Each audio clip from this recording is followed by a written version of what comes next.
Earnest money is a deposit made by a buyer to show their serious intent to purchase a property. It's a good faith gesture, demonstrating commitment to the seller. This deposit assures the seller that the buyer is likely to follow through with the purchase.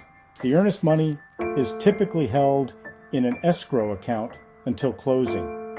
This money is held by a neutral third party. This could be a title company or a real estate brokerage. Holding the money in escrow protects both the buyer and the seller. The funds are safeguarded until the transaction is finalized.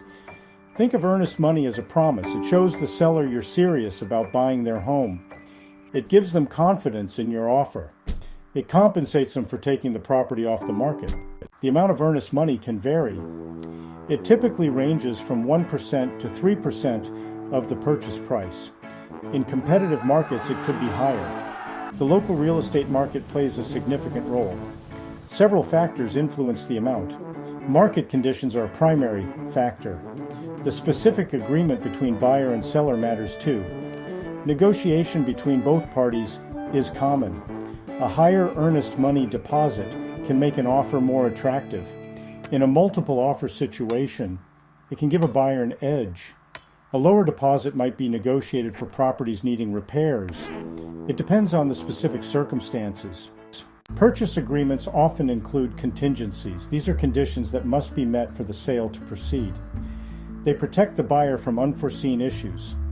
Common contingencies include appraisal, inspection, and financing. The appraisal contingency protects the buyer from overpaying. If the appraisal is lower than the purchase price, the buyer can renegotiate or walk away. The inspection contingency allows the buyer to identify potential problems with the property. The financing contingency protects the buyer if they cannot secure a loan. If they are denied a mortgage, they can get their earnest money back. These contingencies provide important safeguards for buyers. Section 4. Earnest money versus down payment. Earnest money and down payment are distinct. Earnest money is a good faith deposit made when the offer is accepted. The down payment is a larger sum paid at closing. They serve different purposes in the transaction. The down payment is the buyer's initial equity in the property.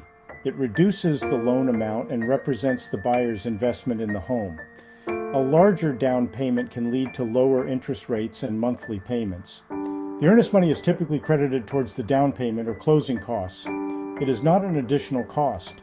It's important to understand the difference between these two crucial elements. Section 5. Tips for buyers and sellers. Buyers should consult with a real estate agent. An agent can help determine an appropriate earnest money amount. They can also negotiate favorable terms. Careful review of the purchase agreement is essential. Buyers should understand all terms and conditions related to the earnest money. Ensure the agreement includes necessary contingencies. These contingencies protect your interests and allow for a refund if needed. For sellers, earnest money provides assurance. It shows the buyer is serious about the purchase.